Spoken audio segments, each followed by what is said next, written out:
Servus from Vienna, Austria. Wait a minute, please.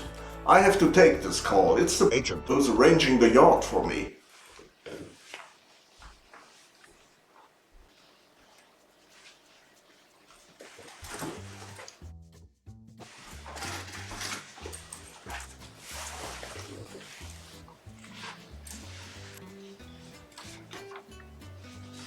My name is Susie Blunt and I'm reporting from the Doncaster Studios for a special broadcast about the biggest Access Live event in the world.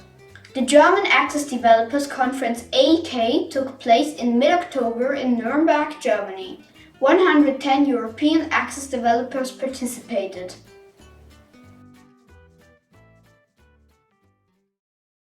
Bei der 25. Access Entwicklerkonferenz. Mein Name ist Victoria und ich bin die Juniorchefin.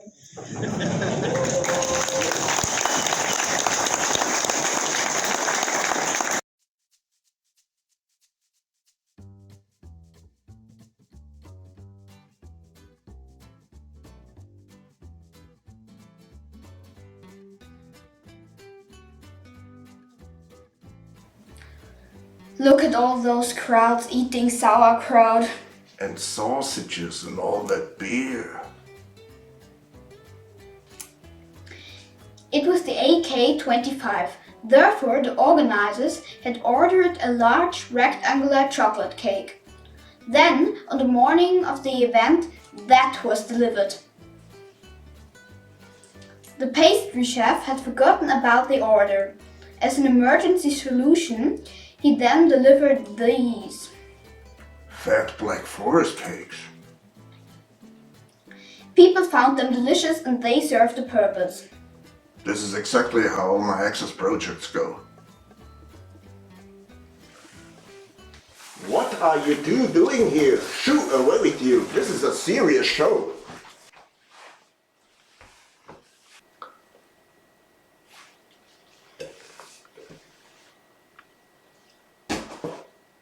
The main part of this program is provided by Microsoft's Access team. We have condensed the highlights of their AK session into a good 15 minutes. The topics are as follows.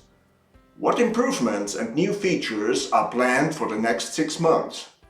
Access did get modern charts in 2018, but with many shortcomings. They shall now finally be fixed.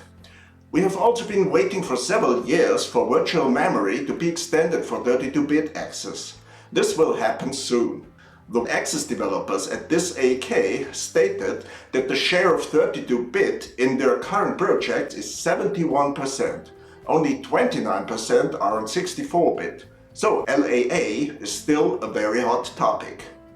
Forms and reports shall be adapted to modern times. That means to larger screens in the next months. I asked the Access team to present their current position on new Outlook without Common VBA. If you don't know about this topic yet, you should read my blog article first, which I linked in the notes to the video. The team presents a nice little new feature, and finally, the technical lead talks about the prospects for AI integration in Access. My name is Dale Rector. I'm the engineering manager for Microsoft Access, and I just wanted to say first, thank you very much, Carl, for inviting us again to speak at AEK. It's a great opportunity for us to be able to share what we've done, what we're thinking about in the future, and also a great opportunity for us to hear feedback from you as well. So for the next 6 months, this is essentially a prioritized list of what we're going to be focusing on. Again, one of our primary focuses is fixing issues, and we have a monthly bug blog that highlights the key issues that we fixed. Access is going to become large address aware, so this is going to allow 32-bit access to access larger blocks of memory, which is important for a large portion of Access customers. Dataverse export, again, we're going to add some additional improvements there. Ensuring that we work on the latest hardware, we want to make sure that we add large monitor support for forms. And then, as I mentioned, Tushar's going to be talking about modern chart improvements and then also some SQL editor improvements as well. Now, this is a prioritized list, and so the farther you go down in the list, the higher the risk is that, something higher above takes a little bit more time or something like that, and we're not able to get to that in the next semester, but this is currently the plan. So, hello everyone. My name is Tushar Jain. I'm a software engineer in the Microsoft Access team. Today, I'll be talking about the modern chart improvements that we are planning to introduce. So, while we were thinking about this feature, there were several frequent customer requests that kept coming up repeatedly. The first one was upgrade the overall design experience. The second was increase customizability. And the third one was that we have limited amount of charts available. So the first thing that we are planning to work on, which is like one of the major buckets, is that we are planning on expanding on the visualization and charting options. So currently we have around 9 to 10 different options in terms of charts and graphs that you can create. But with data from Microsoft Excel and Microsoft Word, we are planning on figuring out like what are the most popular kinds of charts and graphs that are used across the world by different people. What we plan to do is like based on this data, we plan to introduce many different kinds of popular charting options. The second thing that we are planning to do, which is another major bucket, is introducing modern charts interactivity options. So what I mean by that, like currently the way Microsoft Access stands in terms of interacting with charts is that you press on the graph and then you have a property sheet and that's about it and that's where it ends. What we are planning on doing is that we are trying to overhaul that and we are introducing going inside a level deeper. So now you should be able to select explicit properties within the graph and charts. As we can see in this picture, like if you select a particular bar within the bar chart, then you should be able to select that. And then we are also trying to introduce dynamic grid lines and tooltips where you hover over a particular element and you should be able to see what kind of data that particular graph or bar represents. We are also trying to introduce legend customization and many more such small features in terms of interacting within the graphs and charts. The third thing that we are planning to do is called the improved chart design and creation experience. As we can see on the left, like the first, this is where Microsoft Access stands right now. When you press on a particular chart or graph, you should get a property sheet which contains hundreds of different kinds of properties and features within a graph. However, like what happens with this is that it kind of becomes a little cumbersome to find the exact explicit properties that you're trying to edit. And then you have to find the exact names and all of those sorts of things. Overall, it just feels like a more dated experience where you're not able to actually directly interact with the graph. Now, what we are planning to do is that the moment you press on a particular graph or chart, you should be able to see what you would see in right, where you can see like a more sophisticated user interface to actually edit these graphs. Again, like this is still in its planning and very, very early stages. So there are a lot of things that we are open to actually learning and like a lot of feedback that we are open to taking from the community. With this, like I would like to just open the floor for any questions or feedback that you guys might have. Thank you so much for like listening to me. Any questions about graphs here? Will the legacy customization include the ability to explicitly assign colors to certain parts of the chart, like slices of the pie chart? Yeah, we should be able to do that. We definitely have a sort of laundry list of just minor customization points, properties that aren't currently exposed, even though they're supported by the underlying charting engine. So that will definitely be a big part of this, is just exposing a lot more of those properties that currently exist, but we just don't give you a way to edit right now. So this is not yet in current channel, but it will be very soon. Large address aware is both something we know we still have a lot of 32-bit users. People have requested this. Not only people requested this, but we know that people modify the access binaries to get this, even though we haven't officially given it. So now it's going to be official. It was in beta for the previous month, but now it's in current channel preview. So please, if you're using insider channels, try this out. You know, in some cases it will resolve problems, but also we need to make sure that it doesn't introduce new problems. But we have not had any issues around it yet, so hopefully that will continue. If we do discover anything severe, we might have to pull it back from this current channel release, but that's the current plan, is it's going to be out at the end of this month. It's in 2019 and 2021 consumer releases, but it has not been put into the long-term servicing channels for those annual releases. It will be in the next version, which I don't remember if they're calling it, I think they're calling it 2024, but I don't know that exact release dates for that have been announced, but it will be in that version. Large monitor support. So there's an easy thing here, at least conceptually easy. Turns out it's not as easy from an engineering perspective as we'd hope, but which is that currently your forms and reports can't be bigger than 22 inches, which 30 years ago was roomy. But now many monitors are large enough that your 22-inch form can't cover the whole screen. So we're going to try to remove that limit. That's the easy part. The harder part is that people want responsive forms and we provide a little bit of that now in terms of layouts and percentages, but we know people build solutions that are much more useful than some of that internal stuff we have built now. So we'd like to make what's in the product better for people in terms of when I move from a small screen to a big screen, or I just shrink a window, that my form will do something smarter than just clip things when it gets small. So we're exploring exactly what functionality we want to add in that area, but that's another one of those things that's in the planning stages. And we have some feedback, but certainly welcome to contribute more while we explore that. Okay, Outlook for Windows. This is not obviously something we're responsible for, but we know Outlook's public video has created some concerns, so we wanted to talk a little bit about this. The first point I have on the list here is this is the new version of Outlook that will replace Windows Mail, because that's how they're describing it. Although that's not the concern that people have. The concern is that it's also going to replace the Outlook 132 app, which may eventually be true. And then the reason that's a concern for people is that the new version of Outlook does not support COM add-ins, and it doesn't support the COM object model, which people use to automate Outlook from other apps like Access. So we're talking with the Outlook team, making sure that they're aware of the concerns that this raises for people, and also that it's not just Access, of course, but Excel and Word also have solutions built using the Outlook object model. And so the Outlook team is, I would say, more keenly aware that this is a concern for customers, and hopefully will at least make their communication more clear about what's happening. So this last bullet point is our understanding of the current plans. The Outlook team themselves has not made this public announcement, but we're confident enough in it that this is going to be true, that Win32 will be at least supported to 2029.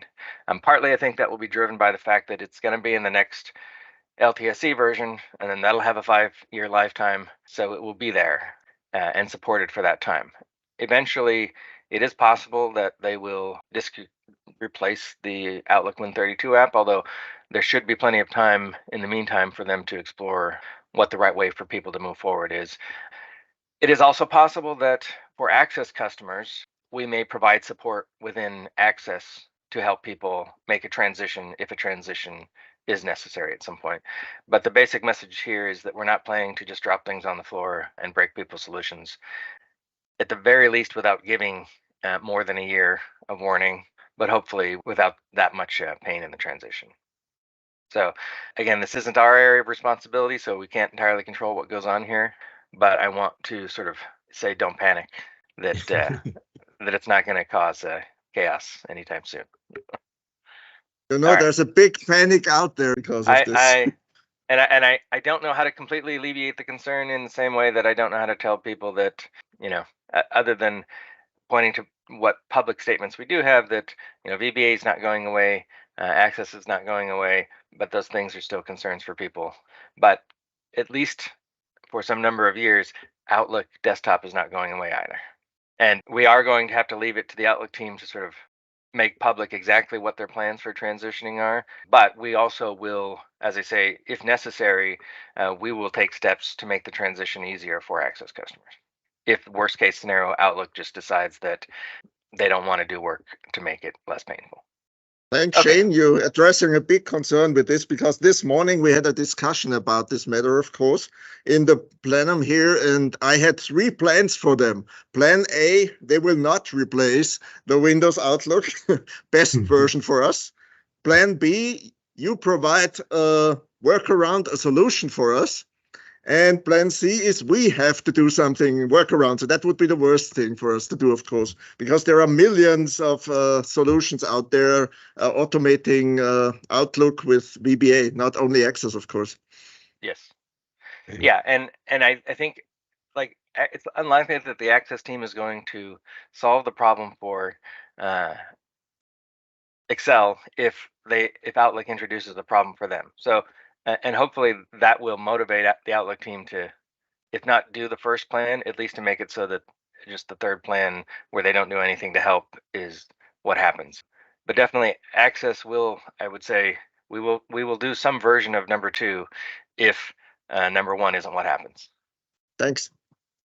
I did want to sort of add to what Shane said there. So we have heard the feedback loud and clear. The Access team, or excuse me, the Outlook team has heard the feedback loud and clear. Specifically on their roadmap, they said, we're not going to do anything. They have a specific timeline in there to hear feedback from customers and to respond to that. And so they're definitely hearing that. The MVP community definitely provided us with some very clear and crisp scenarios that they use. And so, and we are providing those to the Outlook team as well. I also wanted to note that if you look inside of Access, there are some native inside Access scenarios where we talk directly to Outlook using the COM object model. And so we're not going to just let all of that stuff stop working one day. So we've been trying to pick up a few of these kinds of things where customers make a request. I know it can be frustrating to put something on the feedback portal and see it sit there for a year or 2 or 3.